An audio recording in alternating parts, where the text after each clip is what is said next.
Naam, mimi nilikuwa na wazo,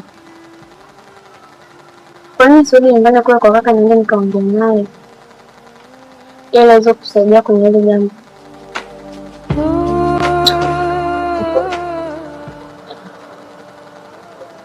Unamuona huwezi kuwa sawa mpaka unichanganye kichwa changu. Sikia niwaambie kitu gani. Naomba niambie kweli. Hivi kuna muunganiko gani baina yako wewe na yule jamaa?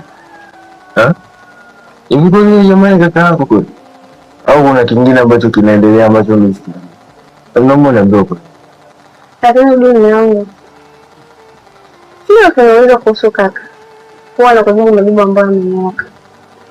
Ila huko unakoelekea nitakuja kukujibu vibaya, alafu ni kitu ambacho nisikipata. Fine.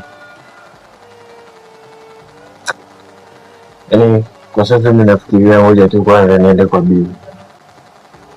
Nikishatoka kwa bibi ninahisi kila kitu kitakuwa kiko sawa. Maana huyu mshikaji hapa kashanipigia simu. Kaniambia kifukuto itakuwa ipo. And I'm in a huge depression. I'm in a deep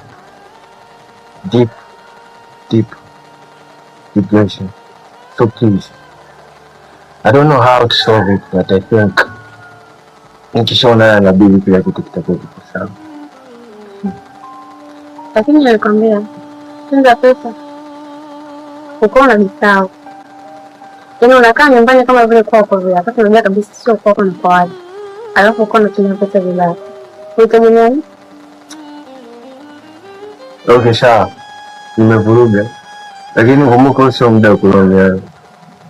Waliosema kwamba utuzima dawa hawakukosea.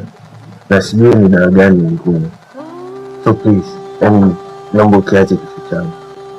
Na mawazo mengi kiasi kwamba nikiongeza na haya ambayo unaniambia sasa hivi, sijui nitakuwa nipo upande gani. Please. Nenda kabisa.